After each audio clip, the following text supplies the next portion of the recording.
tardes a todos y a todas. Basilio Moreno, que es el presidente de la Asociación Histórica del Tiro Obrero, no puede venir.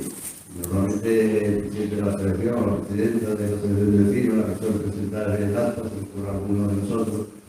Pero bueno, no puede, pues vamos, dicho bienvenido y bienvenida a este segundo febrero republicano en Barrios. Primero lo hicimos en 2020, con la pandemia y tuvimos que dejarlo, de hecho, este año que además coincide con el 150 aniversario de la proclamación de nuestra primera república, en 1873, concretamente el próximo 11 de febrero, que será la tercera y última parte del ya 12º febrero republicano de la primera a la tercera. Y como digo, es el 150 aniversario y ese día celebraremos una fiesta republicana. Vosotros estáis invitados e invitadas, esperamos verlos por allí. Será en la calle Pasaje Mayor, número 22. Es el espacio que tiene allí la NOMI, que se llama, la Asociación de Nueva York. Y bueno, habrá comidas, tapitas, varios cantadores cantarán sus canciones, en fin, tenemos allí un día, espero que muy bien. Como digo, esta es la próxima sesión del febrero republicano en Barrios. Ayer fue José Villa, quien habló también de la Primera República en la Asociación Triana Norte, y Sebastián Martín Recio habló de la Asociación El Sur, del Polígono Sur, habló de la situación de la sanidad pública en Andalucía, la pésima situación en la que estamos. Y cerraremos mañana en San José Obrero, en la barriada San José Obrero, en la calle de Saúl, número 36, la Asociación El Triángulo, donde Olga Solano, una profesora del Sindicato de Enseñanza UCEA, y Ruth Suárez, doctora de la Marea Blanca, pues en esa mesa pues, hablarán de la situación en Andalucía, tanto de la sanidad como de la educación en la situación en la que se encuentra. Hoy aquí tengo a mi derecha a mi compañero Juan Valencia Rodríguez, responsable de comunicación de la Ateneo Republicano de Sevilla. Bueno, como sabéis, el Febrero Republicano lo organiza el Ateneo Republicano de Andalucía y Sintonía Laica, un programa de radio de difusión del laicismo que venimos haciendo en Radiópolis. Y entonces, pues, Juan Valencia va a hablarnos pues, de eso, de la Primera República Española, pero lo interesante es lo posterior debate que hagamos. Así que, sin más, ya le dejo su paso. Buenas tardes, gracias a todos. Vamos a hablar un poquito de la Primera República Española, que se van a cumplir, como ha dicho Miguel, el día 11, el 150 aniversario. Ilustraré mis palabras con algunas imágenes grabadas y pinturas de la época. Aquí veis una alegoría de la Primera República, personificada por la Niña Bonita, como se le conocía ya también en la época, en la que se ve que se toma como modelo a la monarquía francesa, se ve por el gorro frigio, y veremos en nuestra charla cómo esta Primera República, igual que la Segunda, llegó por caminos sorprendentes e indirectos. Las dos repúblicas que ha tenido España han llegado más que por la fuerza de los republicanos, por el desprestigio de la monarquía. Para entender cómo se llega a la Primera República hay que echar un vistazo por lo que se llama el sexenio revolucionario, es decir, los 6 años que van de 1868 a 1874, en el cual se enmarca la llegada a la proclamación de la República. Como veis, pues el primer paso fue la llamada Revolución Gloriosa, que no tuvo mucho de revolución. Se llega al año siguiente a promulgar la Constitución Democrática de 1869, hasta que se llega a la monarquía de Amadeo de Saboya en el año 71 y a la Primera República en el 73. No, Juan, no sé por qué. Ahora negro sobre negro. A ver, ahora se ve. La segunda diapositiva no se ve. Es así. Bueno, de todas maneras, ahí lo único que se contenía era la cronología del periodo. Como veis, en 6 años pasaron muchísimas cosas.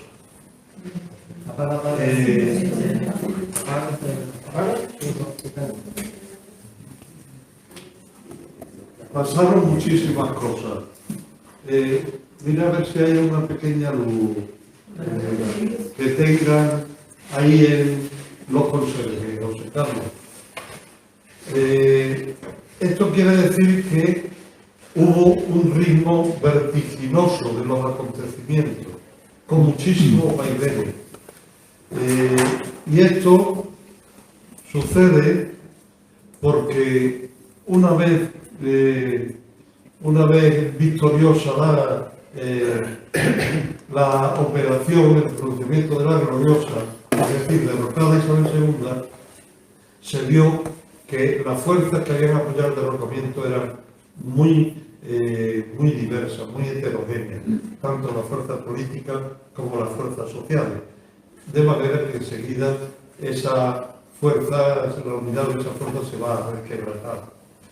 Un ejemplo lo tenemos en Sevilla, unos días después, el 19 de octubre, unos días, 15 días más o menos de haber triunfado la gloriosa, tuvo lugar una manifestación de protesta de jornaleros pidiendo trabajo, de obreros pidiendo salarios más elevados y de mujeres pidiendo la reducción del precio del pan.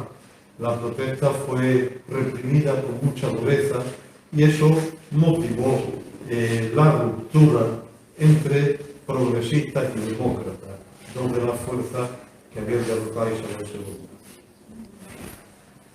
Pero esta fase fue muy novedosa, aportó una serie de novedades. Se la compara con la revolución de 1848, la revolución democrática, que veis ilustrada en esta imagen, la revolución de 1848 en Europa, que aquí pues viene a llegar como 20 años después.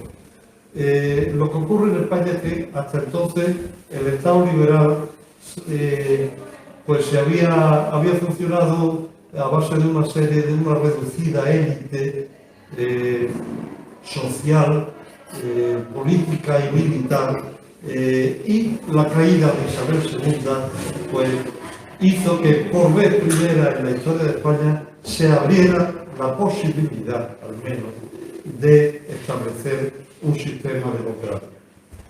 No será así. Al final del sexenio, la oligarquía dominante, al sentir que estaban en peligro sus intereses, pues conseguirá liquidar esa esperanza democrática que se había abierto.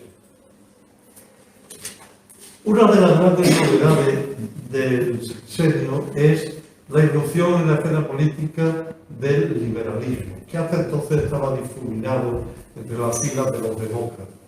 Y en especial se va a revelar la gran fuerza del republicanismo federal, que intentará recoger tanto las aspiraciones de regeneración política como las aspiraciones sociales del pueblo trabajador. Los republicanos no se van a conformar con una democracia formal, como querían los de la gloriosa, querían una democracia real que regenerase la vida política española. Si hasta ahora la oligarquía había usufructuado en su propio beneficio la soberanía nacional, ahora querían que esa soberanía fuera para dar de verdad a todos los españoles y que integrara a todos los territorios. Y para ello la solución estaba clara, la República Federal. Y para eso pues surgió ese mismo año 78 un partido, el Partido Demócrata Republicano Federal. La concepción federal que había entonces no era exactamente como lo podemos entender ahora. Había mucho de provincialismo y entonces pues había como tres pilares, que eran la nación, la provincia y el municipio. En Sevilla el republicanismo llegó a alcanzar bastante fuerza, mientras que cuando se producen las elecciones del 69 en el conjunto de España todos los republicanos tienen 85 diputados, que era un 22%, en cambio en Sevilla 10 de los 11 diputados de la provincia van a ser republicanos, incluidos los 5 de la capital. Y además aquí el republicanismo va a dominar casi por completo el ayuntamiento de la capital y otros muchos ayuntamientos. Y aquí el republicanismo logró integrar inicialmente incluso al antiguo unionista, que era el partido de Leopoldo Gómez, que había gobernado para Isabel II, entre ellos el ingeniero director de las obras del puerto, Manuel Pastor y Landero, que veis en esta imagen. Luego ya esta fuerza, esta unidad se debilitó, se desintegró y solo conseguían unirse para las convocatorias electorales. Nos suena esto a hoy también, ¿verdad? La otra gran novedad es que aparece en la escena política y social con bastante fuerza el movimiento obrero.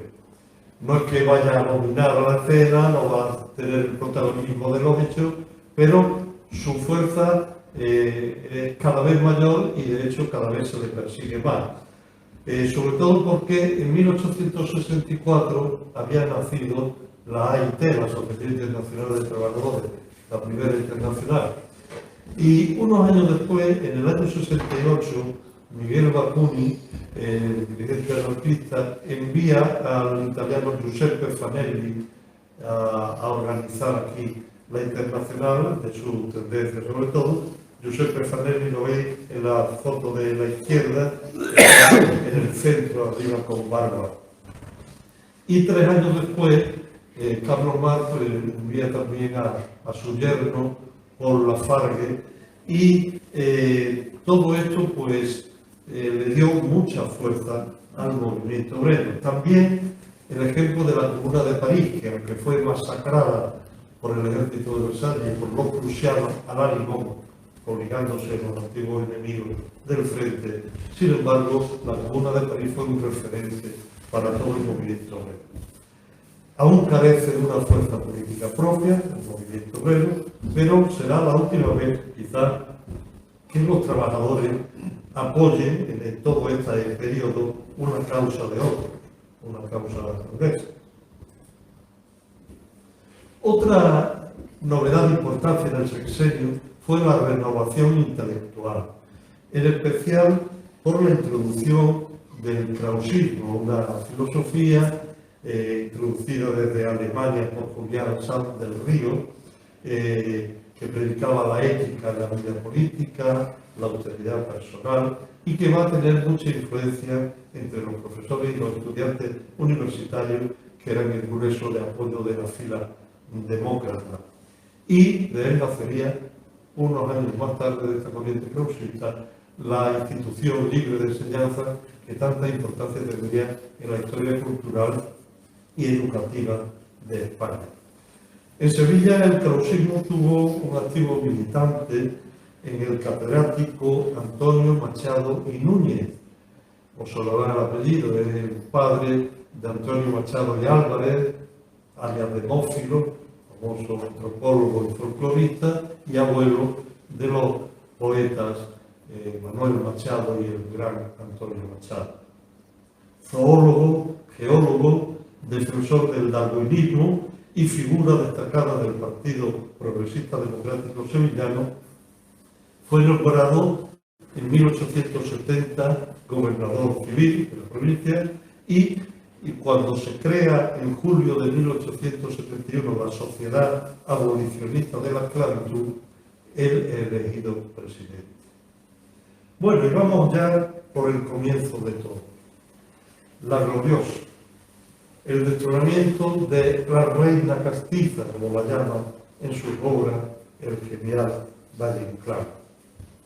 Isabel II había conseguido hacer incompatible su reinado con cualquier noción de progreso o de buen funcionamiento del sistema laboral liberal, inclinada permanentemente hacia lo más moderado, hacia una camarilla cerrada y excluyente, en la que no faltaban monjas milagreras y curas medio trabucaires, no dejaba otra salida a todos los demás, a todas las personalidades y sectores que quedaban marginados, que el pronunciamiento. Y eso fue lo que hicieron Prim, Serrano y Topete, los tres militares que encabezaron la llamada Revolución de Septiembre o Revolución Gloriosa. Poco de revolución, En aquella época se abusaba del término revolución. En realidad, la Gloriosa lo que fue un pronunciamiento militar protagonizado por generales marginados del poder por la camarilla de Isabel II. Lo que pretenderían, recurrían a la palabrería revolucionaria, pero lo que querían era hacerse ellos con el poder y, en todo caso, una tibia reforma económica y política que no tocaban los problemas sustanciales y estructurales del país.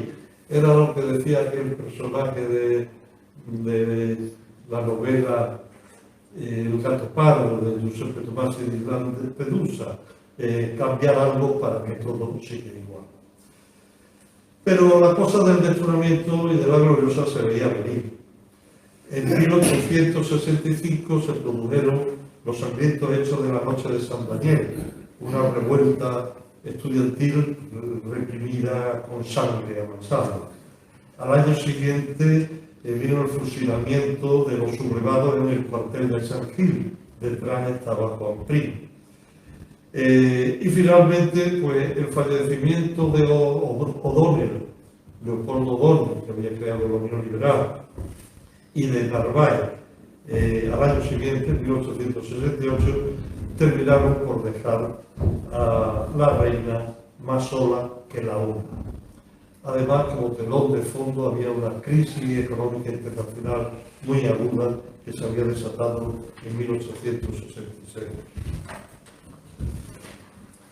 Con todo esto ingrediente, la oposición política de más presencia tanto de la vida política, unionista, progresista y demócrata, se reúnen en la ciudad belga de Ostende y firman un pacto con un programa muy simple: derrocar a Isabel II y establecer un gobierno provisional que se encargaría de convocar elecciones constituyentes por sufragio universal, masculino, que es lo que daba la época.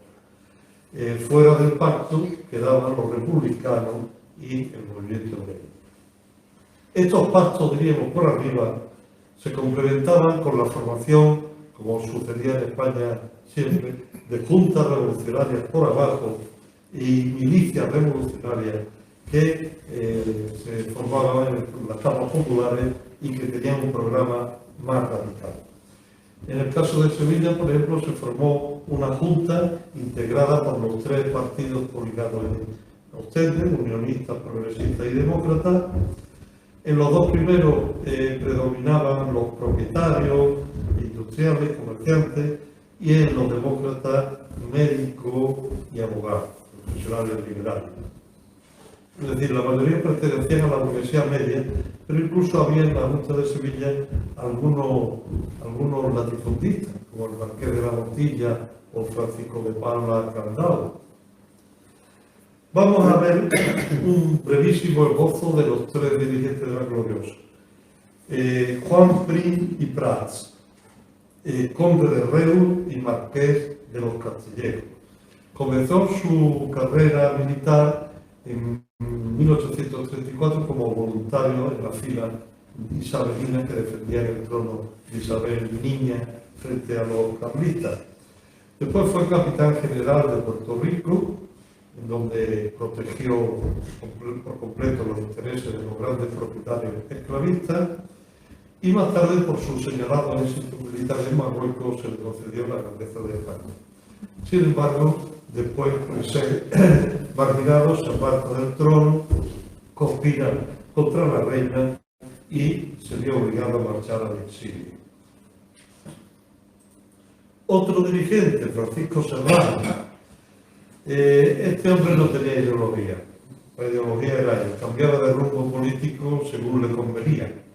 La reina le llamaba el general bonito, que fue, si no el primero, uno de sus primeros amantes, de los muchos que tuvo la señora. Después, sin embargo, Serrano ayudó a destronarlo. Por último, el contraalmirante Juan Bautista Topete fue el ejecutor inicial del pronunciamiento al sublevar a la Armada en Cádiz. En realidad, la gloriosa casi no tuvo episodio bélico digno de consideración. Si acaso, la batalla del puente de Alcolea, que veía aquí reflejado en un cuadro, que tuvo lugar en esa localidad cordobesa el 28 de septiembre de 1888. Ahí, en esa batalla, Serrano derrotó de una manera decisiva a las tropas isabelinas mandadas por el marqués de Novaliches, y eso precipitó todo. Al día siguiente, la reina Isabel II, que estaba en San Sebastián, huyó a Francia. Y el 3 de octubre, Serrano hacía su entrada triunfal en Madrid.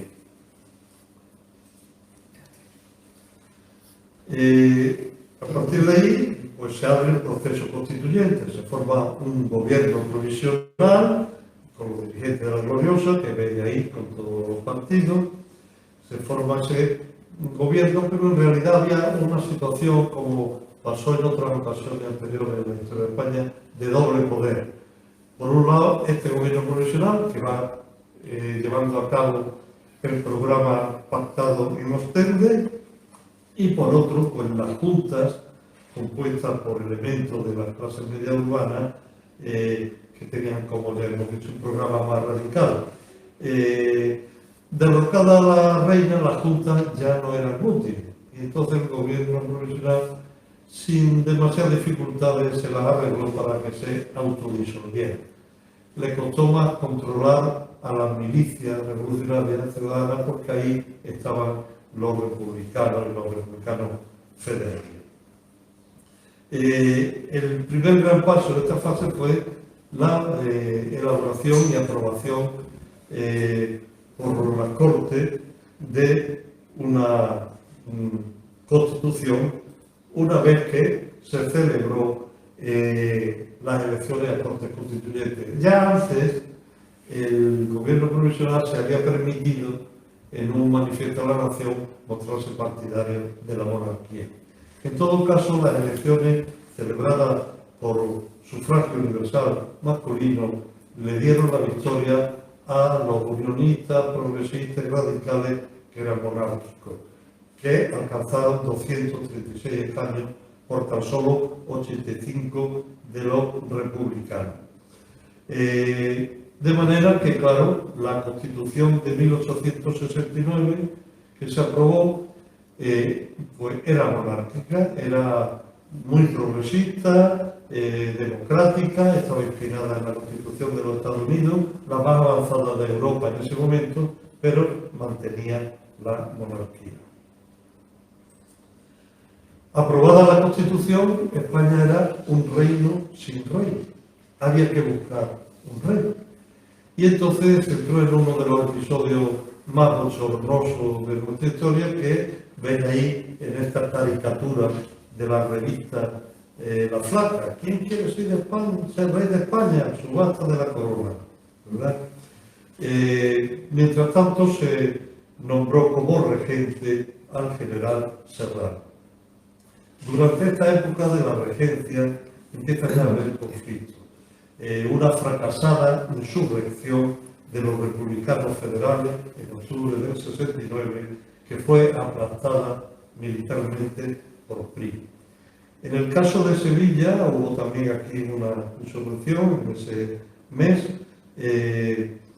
y al aplastarse la insurrección en toda España, pues las autoridades destituyeron al gobierno que había salido de las municipales, que era de abrumadora mayoría republicana. Hubo de nuevo otras elecciones en 1870 y de nuevo ganaron los republicanos. También destituyeron al ayuntamiento, de manera que en pleno sexenio democrático, Sevilla, hasta finales del 71, va a estar gobernado en su ayuntamiento por quien designó la autoridad militar, no por quien eligió la ciudadanía.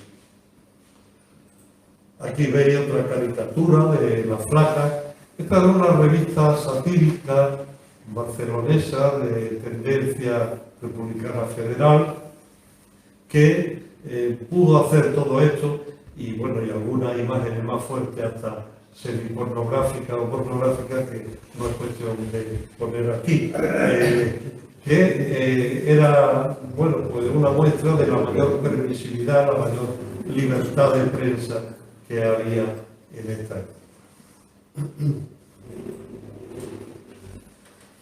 Hubo hasta 14 candidatos a rey de España.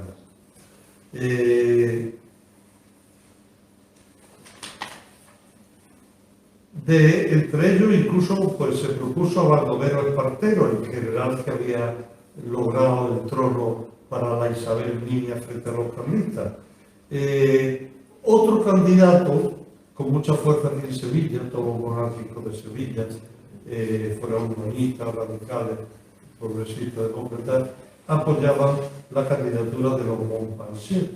El duque de Montpensier era hijo menor del rey Luis Felipe, de la monarquía de los banqueros, Luis Felipe de Orleans, que se había saltado por el trono brevemente en Francia en 1815, y se había casado con María Luisa Fernanda, que era hermana de Isabel II, de la reina. Aquí se habían, en la corte, ahí en el Palacio de San Telmo, en el Palacio de los Duques, se habían hartado de conspirar contra la reina. Era como una especie de segunda corte y conspiraron todo lo que quisieron contra María Luisa, contra su hermana. Finalmente, el elegido fue el candidato del PRI y de los progresistas, Amadeo I de Saboya, que era hijo tercero del rey Vittorio Emanuele II de Italia. El reinado de Amadeo, que va a durar 2 años, empezó con mal pie, porque antes de llegar, el rey, en diciembre del 70, fue asesinado su principal valedor, Juan I, según parece a instancia y por la migración de los duques de Montpensier.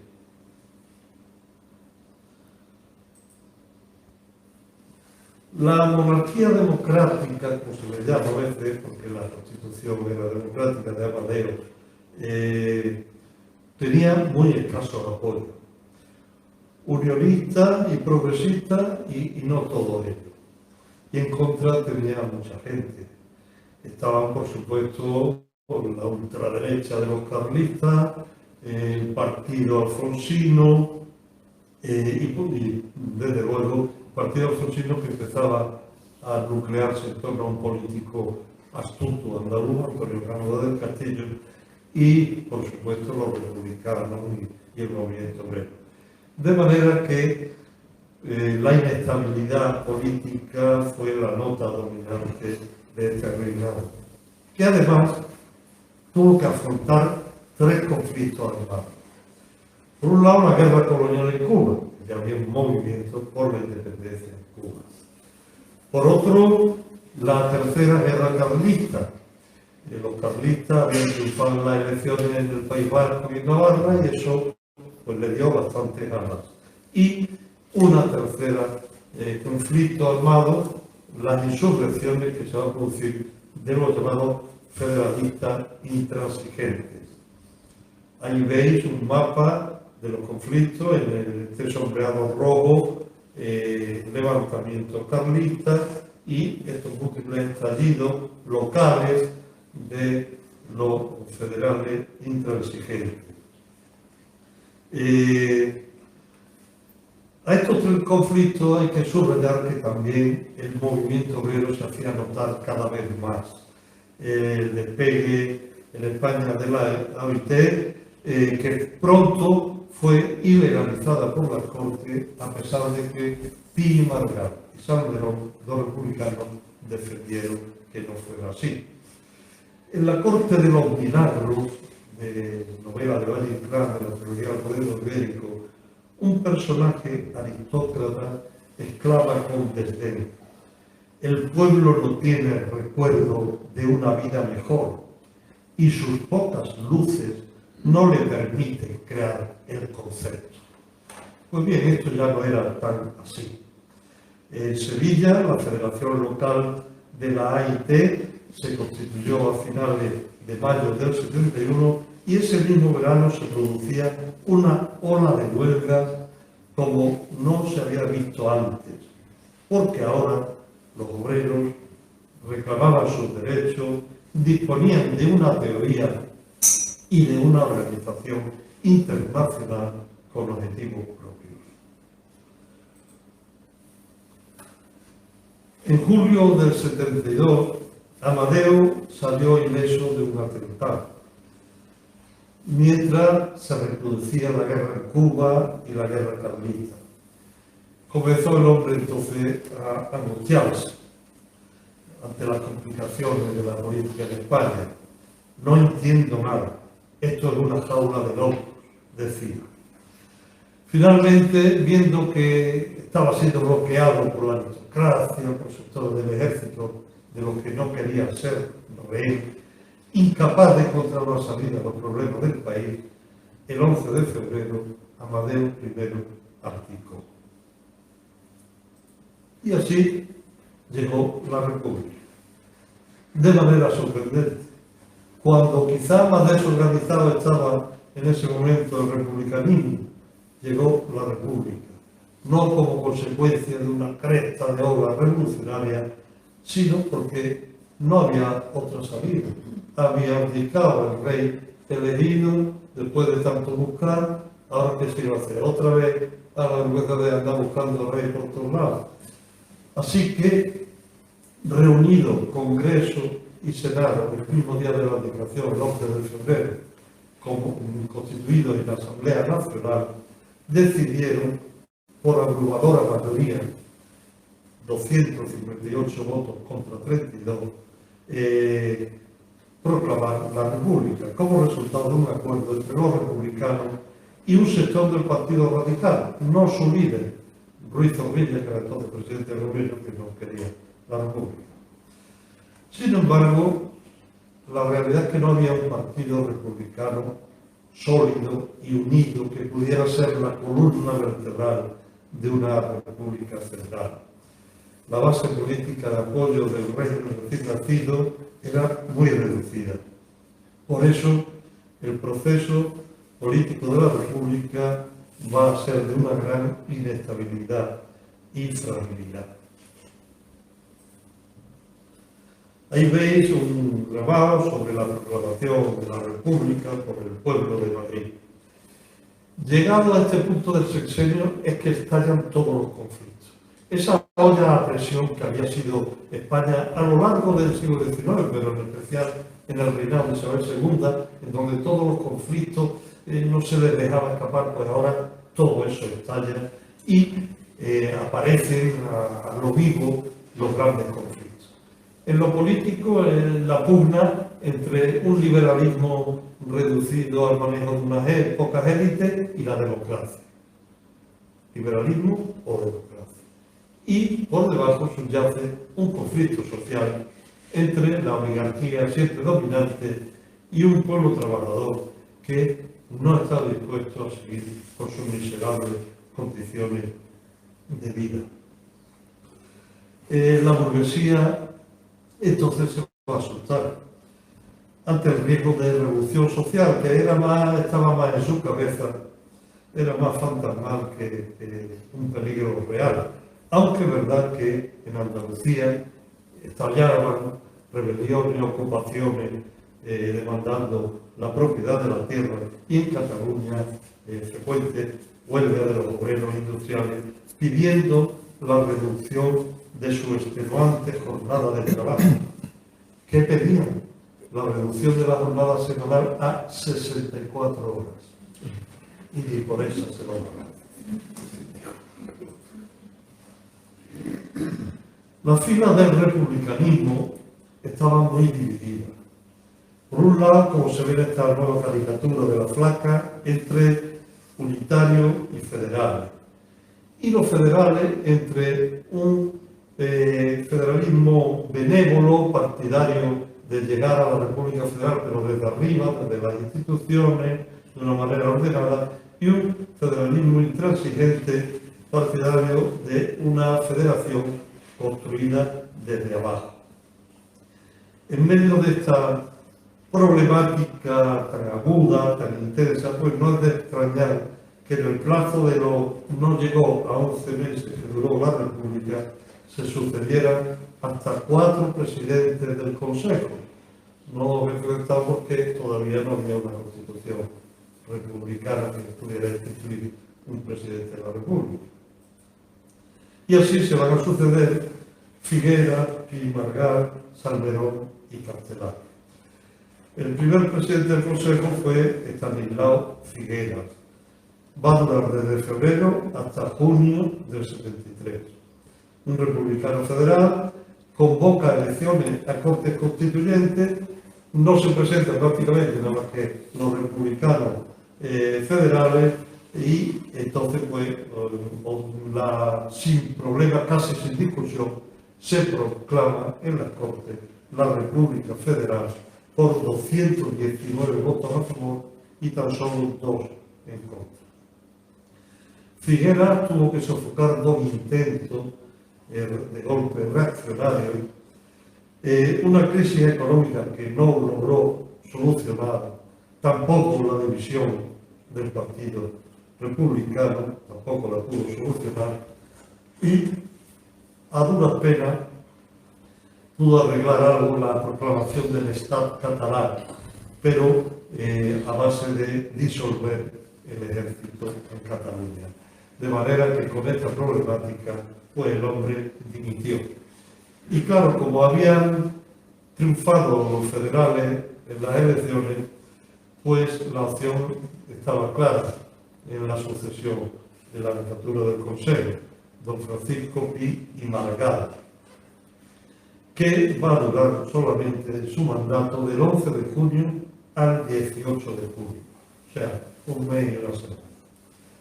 El ideario del presidente Pi y Margall, del presidente del Consejo, partía del concepto de solidaridad humana y de la idea tomada un poco del utopista francés Proudhon de una asociación libre entre los pueblos de España.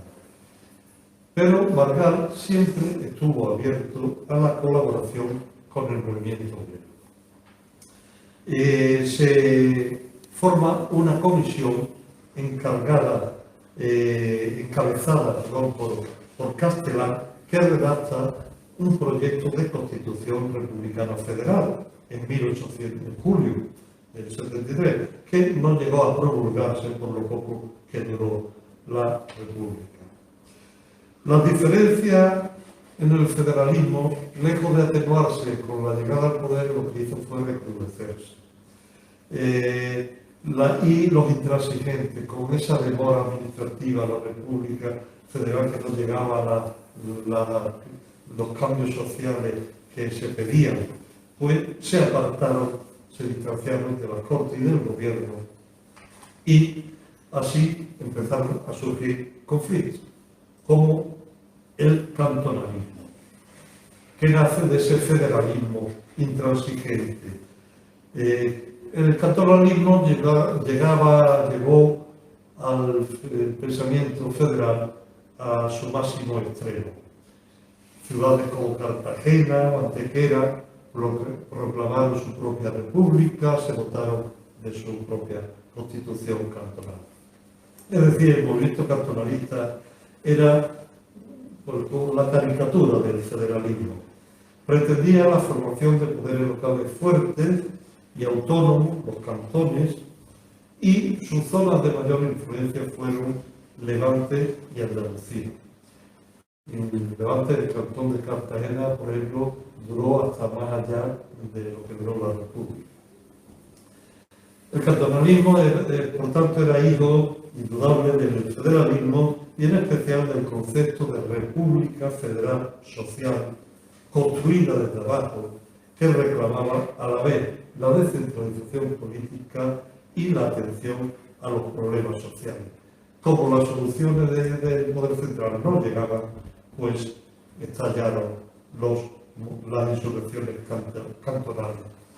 Pero contra lo que los conservadores quisieron hacer ver, salvo escasas excepciones, predominó el orden. La sangre vino después, de los militares autoproclamados defensores de la patria y de la unidad de España, dispuestos a no hacer ninguna concesión y a presentar al cantonalismo como el terror, y acabaron con él a sangre y fuego. Entre los participantes en el movimiento cantonalista había estudiantes, intelectuales, políticos provincianos, artesanos, tenderos, empleados, y aunque existía cierta conexión entre federalismo y anarquismo, solo en unos pocos sitios el movimiento estuvo dirigido o tuvo una participación destacada de los internacionalistas. Fue el caso de Alcoy en Alicante o de Sanlúcar de Barrameda. La incapacidad de unir al republicanismo federal, la oposición de los intransigentes, los movimientos cantonalistas, pues todo eso hizo que al final Pi Margall, Morro Frieger, se viera desbordado y entregara el poder a Nicolás Salmerón. Con Salmerón es ya el inicio de la contrarrevolución. Fue el encargado del retorno al orden social y centralista, para lo cual apeló, claro, a las clases conservadoras. Pero su nombramiento, en principio, lo que hizo fue recrudecer el movimiento cantonal, que Figuera va a sofocar con la fuerza militar, a la vez que reprimía, perseguía a los internacionalistas. Los generales encargados de la represión serán los mismos que van a enterrar la República. Martínez Campos en Levante y Pavía en Andalucía. Así Sevilla y Valencia, por ejemplo, fueron bombardeadas. Finalmente, Salmerón no se quiso firmar sentencia de muerte y dimitió. Y le sucedió quien finalmente va a suponer la vuelta al orden, Emilio Castelar. Pero vamos a hablar un poquito antes del cantón de Sevilla. En el caso de Sevilla hubo primero un cantonalismo benévolo, protagonizado desde el ayuntamiento y los voluntarios de la República, pero enseguida va a dominar el cantonalismo intransigente.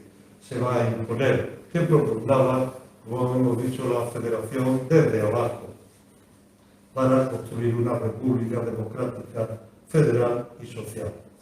Hubo en Sevilla un primer intento cantonalista el 30 de junio del 73, a la vez que otro en Carmona, San Fernando, Sanlúcar. Pero falta de apoyo, duró solo un día y no costó trabajo acabar con él. Los cantonalistas estaban muy mal organizados y al romper con el resto del republicanismo pues, se quedaron solos. Sin embargo, al mes siguiente, en julio, retornó y ya hubo una insurrección más fuerte. La caída de Pi aceleró y radicalizó al cantonalismo sevillano. Esa misma noche en que dimite Pi Margall, proclama la independencia de Sevilla y forma al día siguiente un comité de salud pública al estilo de la Revolución Francesa, integrado sobre todo por industriales, comerciantes y de profesionales liberales, que proclamó el cantón andaluz, pero dentro de una república democrática española, federal y social. El cantonalismo sevillano fue una insurrección dirigida por la burguesía media afiliada al federalismo intransigente. Los internacionalistas prestaron su colaboración, pero no tuvieron un papel dirigente. Se sabe de cierto solo de un dirigente que era internacionalista, Miguel Mingoranza, amigo del dirigente gaditano Fermín Sanmochea. La resistencia del cantón sevillano a las tropas de Pavía duró 3 días. Eran unos 400 cantonalistas armados frente a 3.000 militares. La mayor resistencia se produjo en las barricadas que se formaron desde la fábrica de tabaco hasta la Macarena. Pero ahí bombardeó Pavía, abrió una brecha en la Puerta de la Carne y por ahí se coló por la tropa de Pavía por la Plaza Curtidores hasta la Alfalfa, El Salvador, hasta ocupar el ayuntamiento. Emilio Castelar confirmaría el definitivo regreso al orden. Frenó el proyecto de Constitución Federal que él mismo había redactado, disolvió los voluntarios de la República y reprimió con dureza el movimiento cantonalista, no le paraba el miente de firmar condena de muerte. Arrasado el cantonalismo a sangre y fuego, la República quedó sin su principal base de apoyo, como pasó en la Revolución Francesa después del terror jacobino, y se volvió a lo de siempre, el juego entre élites y el protagonismo militar. El fin de facto de la República va a llegar ahora. Castelar, al ampararse sobre todo en políticos antiguos radicales, pues se fue quedando sin apoyo republicano y se presentó una moción de censura contra él que salió triunfante. Eso facilitó las cosas, como pasó el 23F cuando se discutía la sucesión de Suárez, para entrar el general Pavía en las Cortes, capitán general de Madrid, la Guardia Civil, el 3 de enero, y entregar el poder a Serrano. No hubo mucha resistencia porque no había fuerzas que pudieran oponerse al golpe. La República subsistió formalmente, pero solo formalmente. En realidad ya no había República. Serrano disolvió las Cortes y gobernó de manera dictatorial, persiguiendo a los republicanos federales que fueron ilegalizados, persiguiendo a la internacional que fue ilegalizada y desencadenando una gran represión contra el movimiento obrero. El fin definitivo de la República llegó con el pronunciamiento en Sagunto del general Martínez Campos, en diciembre de 1874, que restableció la monarquía y restableció la dinastía borbónica. Antonio Cánovas del Castillo, a quien ahí veis, sagaz político andaluz, había preparado ya desde hacía unos años desde Inglaterra la alternativa alfonsina. A ese efecto había logrado que Isabel II abdicara en su hijo Alfonso XII, hijo suyo de ella. El padre no se sabía bien quién era, ni se sabe. Con la restauración borbónica, pues se consuma el fracaso definitivo de la alternativa democrática y la consolidación del dominio de la oligarquía. Se llegó entonces a una confluencia de intereses, incluso a una fusión mediante matrimonios entre los antiguos aristócratas y la burguesía de negocios para constituir una oligarquía muy reducida, terrateniente, financiera, industrial y comercial, en la que durante mucho tiempo la voz cantante la lleva la burguesía terrateniente, lo cual dotó a esta oligarquía de un carácter tremendamente reaccionario que ha marcado la historia de España, yo diría incluso que hasta hoy. Tremendamente reaccionario. En definitiva, ¿qué había pasado en el sexenio? Pues que después de una época muy cerrada por esa labor de péndulo que tanto ocurre en la historia de España, se llegó a soluciones que la sociedad española no podía asimilar porque no la asimilaban las clases dirigentes y las clases populares no tenían la suficiente fuerza y organización para imponer otra cosa. Al final, el fracaso del gobierno, del sexenio, el fracaso de la democracia, va a significar en definitiva el fracaso de la revolución burguesa en España. Aquí no hay una revolución francesa que impusiera cambios más radicales en la transición desde el antiguo orden, el antiguo régimen aristocrático y absolutista al nuevo orden liberal y burgués. Aquí no, aquí se hace de esta manera y eso dota nuestro proceso de unas características más racionales. Es como decía Gil de Viedma, de todas las historias que conozco, la historia más triste es la de España, porque acaba mal. Pero bueno, le daremos la vuelta a eso, ¿verdad? Pues nada, muchas gracias.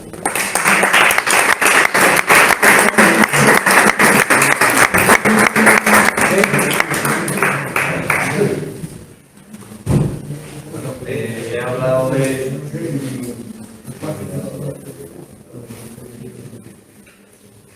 de la primera parte del febrero republicano, que será la fiesta, tercera y última parte, el sábado 11 de febrero,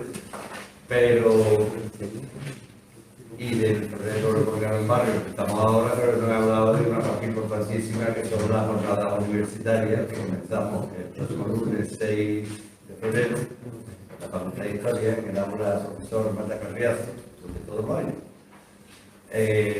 Hasta el viernes 10 de febrero. Este año la novedad en estos 12 años que llevamos organizando esto es que hemos creado un comité científico con profesores de la universidad para que fueran ellos los que dotaran de contenido interesante y ponentes prestigiosos a esta jornada. Aquí tenéis el programa estadístico de la semana que viene y ellos han pensado unos temas. Hay, por supuesto, gira el 150 aniversario de la programación de la primera central, porque es un homenaje que hacemos, pero bueno, pues tratarán dos profesoras, una de Málaga y otra de Cádiz, María Dolores Ramos Palomo y Gloria Espigrado, el feminismo, digamos, en esa época de la Primera República y la restauración. Luego habrá también el martes un compañero nuestro también del Ateneo, José Villa Rodríguez, que por cierto ayer ofreció una charla interesantísima en Tierra Norte, hablará del laicismo en las instituciones españolas. Y luego también habrá otra mesa redonda el miércoles sobre feminismo y republicanismo, ya más en la Segunda República, a cargo de Paula Sánchez y la profesora de la Pablo de la Vida, Antonia Corona. Habrá también, eso será el miércoles también habrá otra mesa redonda, la Primera República desde nuestro presente, como lo vemos ahora y de qué manera puede influir en esta situación, como decía Juan. Y luego ya el viernes cerraremos con una mesa redonda por un tema, los profesores han elegido un tema muy actual. Se titula la mesa Tribunal Constitucional versus Soberanía Popular. con todo lo que está cayendo de que no renueva la constitucionalidad, ahí viene el listado de profesores, pues lo tienen ahí también en el tríptico, en fin, aquí tienen para que, si les interesa, se lo lleven. Y bueno, cuestiones para Juan, preguntas. Pregunta o palabras que queráis decir. Recuerda que el líder que llevó la revuelta en Sevilla, no ¿Cómo? el líder que llevó la revuelta del movimiento cantonal en Sevilla. Sí, era- Miguel Mingoranz. Miguel Mingoranz. Era miembro del Comité de Salud Pública que se había formado. Miguel Mingorance Márquez. Era discípulo de Fermín Salvador, ¿no? Era amigo Amigo. de Fermín Salvachea y era de profesión sangrador. Esto de Miguel Mingoranz. sangrador. Era un Se dedicaban a hacer sangría. Sangrador.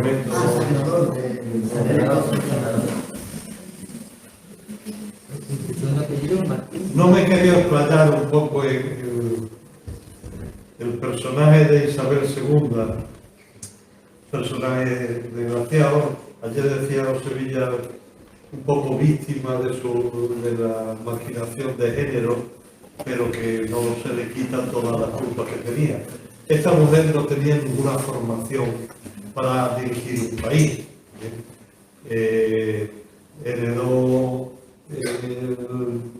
de su padre, fallecido cuando ella tenía 3 años, se le decreta la mayoría de edad con 13 años, sin haberse preparado para nada, como es lógico. Se le casa con un primo suyo al que ella misma le llamaba Paquita, porque sus inclinaciones iban para otro sexo, que no era el de la reina.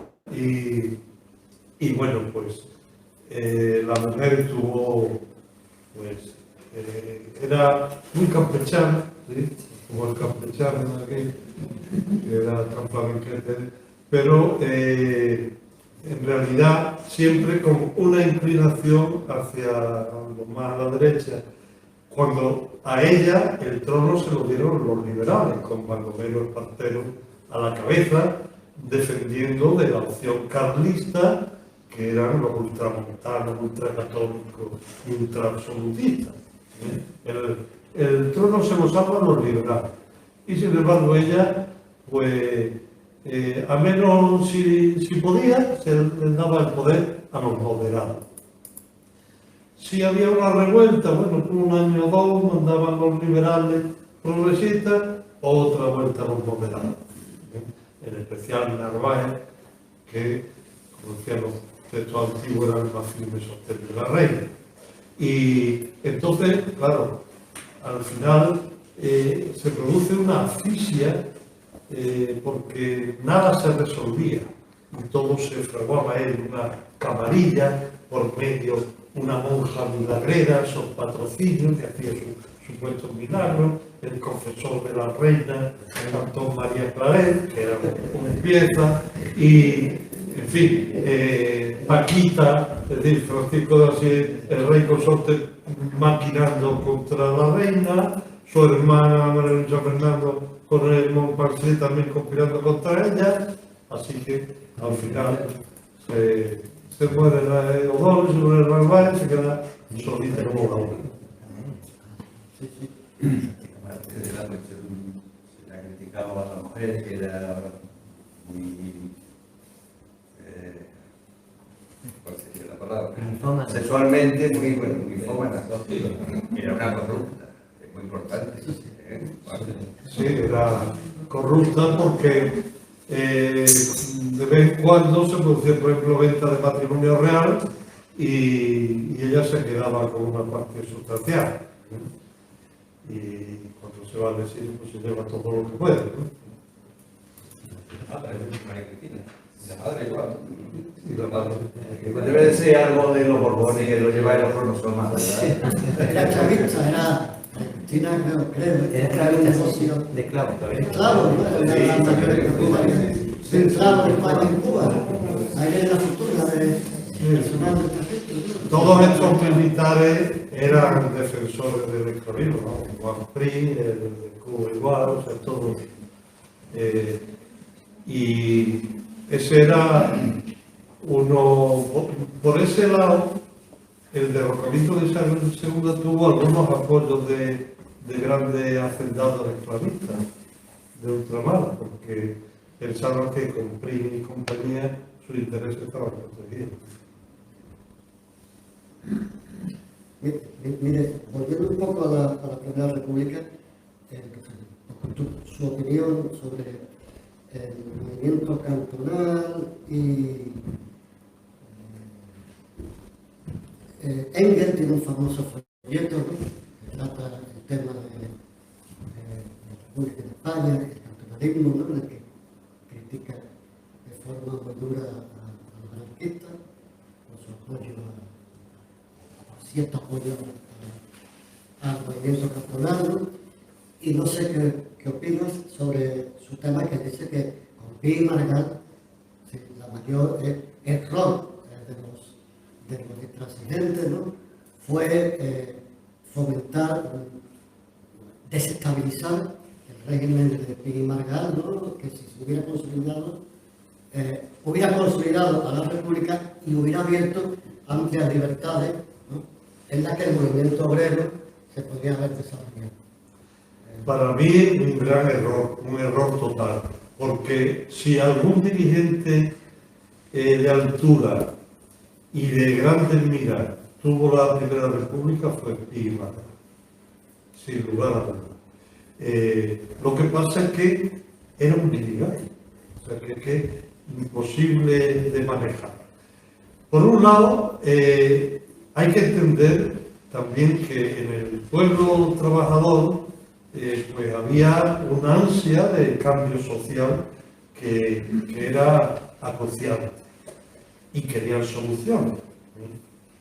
Pero la realidad es que la perspectiva de Pi y Maragall de una construcción de una república federal, pero de una manera un poco más ordenada, él entendía al movimiento obrero, podría haber llegado a acuerdos con él.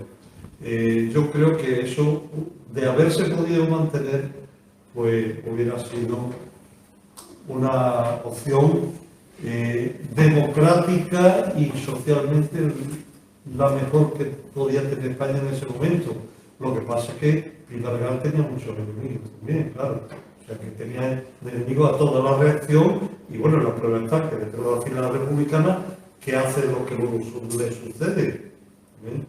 Pues machacar a la base del republicanismo, que era el federalismo intransigente. O sea, que si él hubiera logrado lo que intentó, que es aunar al republicanismo federal, que lo hubieran apoyado y le hubieran dado cierto margen, pero es que está un mes y pico en el gobierno. ¿Qué se puede hacer ahí? Más de lo que intentó, no pudo. Y yo creo que la insurrección cantonal se terminó de cargarse, aunque no solo es elemento. Ya hemos dicho que la base en general, social y organizativa, sobre todo, de la República era bastante débil.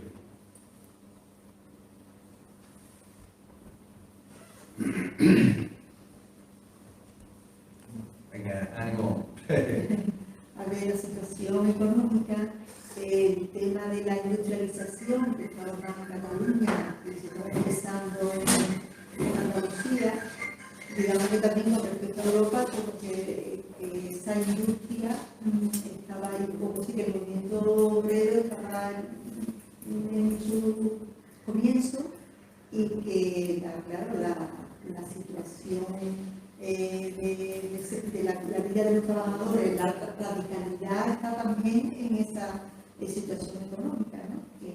que impide también. Y en medio de una crisis, en medio de una crisis económica internacional. Es verdad que aquí la industrialización era más atrasada. Curiosamente, los dos primeros intentos de crear una siderurgia en España fueron en Andalucía. Primero en Málaga y después aquí, en Cerro Griego, en Pedroso. Pero las dos fracasaron por el mismo motivo, porque no había un carbón coqueficable, que se necesitaba mucha cantidad de carbón para la siderurgia, para transformar el mineral de hierro en un acero. Y entonces, pues había que traerlo del Budeo y no era rentable.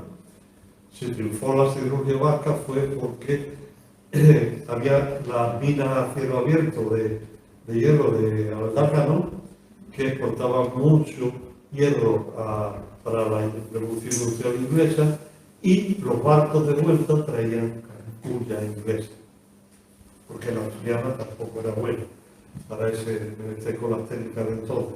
Entonces ahí se triunfó.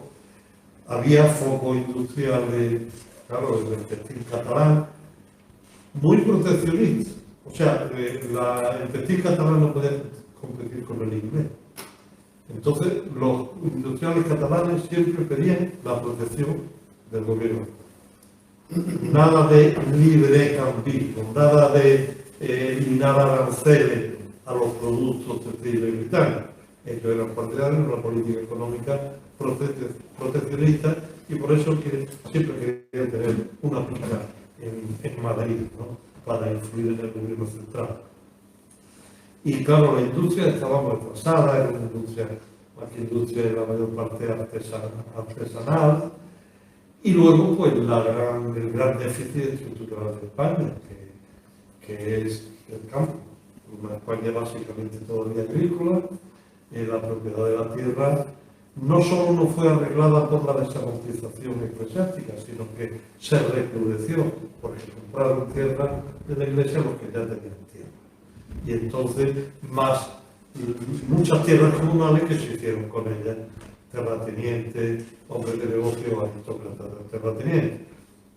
Con lo cual aquí no se produce el proceso francés de tierras que se le incautan a la aristocracia contrarrevolucionaria y a la iglesia y pasan a manos y se crea una clase campesina sólida que fue el soporte mayor de la Revolución Francesa. Así que la estructura estaba más avanzada. Juan, bueno, el laicismo en España vino a través de Francia, donde la corriente del laicismo pues viene. ¿En qué situación había en esa época más o menos que da lugar a la creación por parte de Francisco Jiménez de los Ríos en 1876, 3 años después de lo que estamos hablando, de la Institución Libre de Enseñanza, que sin ella no se entendería la Segunda República? La Institución Libre de Enseñanza, gracias a ellas, pues sale, ahí está la generación del 27, la Constitución laica, que era laica, era de la Segunda República, en fin. ¿Por qué no nos hablan después de esa época? Sí, bueno, respecto a eso último que ha dicho, el sexenio democrático, pues claro, abrió puertas que antes estaban absolutamente cerradas. Por eso he pensado que era conveniente hablar de como una de las novedades del sexenio la introducción del pensamiento krausista, que tuvo mucha influencia en España. Ese espíritu de regenerar una España llena de corrupción y con un sentido democrático, ciudadano y laico, viene de esa introducción por William Sander-Riot del krausismo que él trae desde Alemania, y que ya vemos que aquí tiene Antonio Machado uno de sus mayores propagandistas. Entonces, eso fue el germen filosófico, intelectual, que dio lugar 3 años después de la promulgación de la República a la Institución Libre de Enseñanza. La Institución Libre de Enseñanza tiene una importancia enorme. Claro, no dejaba de ser un centro radicado en Madrid y elitista, pero desplegó tal influencia, educó a tantas grandes cabezas que su influencia se propagó muchísimo.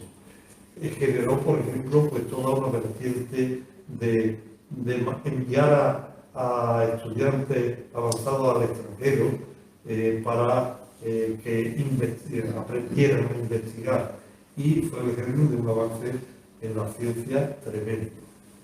De manera que esa importancia del gaussismo en el germen de esa institución tan vital como fue la Institución Libre de Enseñanza y la Residencia de Estudiantes, pues fue fundamental y sobre todo floreció muchísimo en los años y en la década de los 20, ¿no?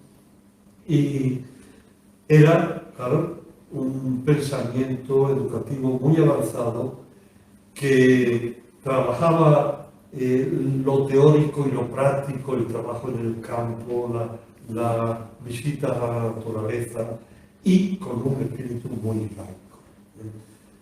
No hemos hablado mucho de este proceso de la Iglesia, que no aparece mucho porque, a diferencia de la Segunda República, que desde el principio maquinó la Iglesia como institución contra ella y desde el principio anatematizó y excomulgaba a que votara a la izquierda, pues no aparece tan en primer plano. Pero claro, la Iglesia era un poder.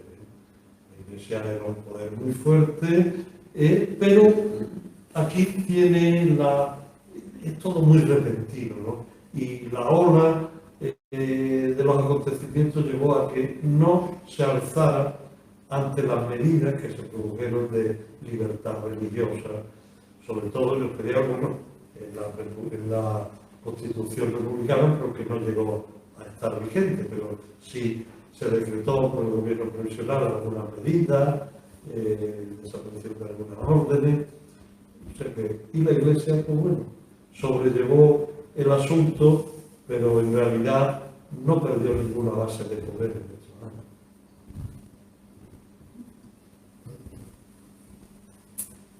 Y bueno, quizá para terminar atendiendo un puente a la actualidad, hemos dicho que las dos repúblicas, la primera y la segunda, pues llegaron más por de mérito, por descrédito de la monarquía, que por la fuerza que tenían los mismos republicanos.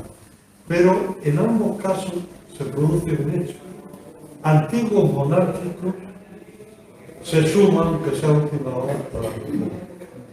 Sucede con unionistas radicales, etcétera, que se unen a la fila del republicanismo a última hora, y sucede en la Segunda República con antiguos monárquicos, incluso ministros de Alfonso XIII, como Alcalá Zamora o con Miguel Maura, que se suman a quienes conspiran para traer la República que llegó el 14 de abril del 31. Hemos pasado en época reciente por uno de los factores, el descrédito de la monarquía. Sin embargo, no hay una derecha republicana, y de parte de quien se dice izquierda, y que es una parte fundamental del poder, el Partido Socialista, aunque de boca se declara republicano, en realidad está siendo, querámoslo o no, el más firme sostén de la monarquía en estos momentos. Entonces, aunque hay una opinión pública por las encuestas que se han hecho mayoritaria en favor de la República, sobre todo de 45 años para abajo, sin embargo, eso no se traduce en una salida política que hasta el día de hoy está inválida. Pero bueno, las dos repúblicas anteriores llegaban por acontecimientos indirectos, por vías muy indirectas, así que quién sabe, ¿no? Y bueno, pues nosotros con esta jornada y estas actividades hacemos la parte que podemos, ¿no? ¿Verdad?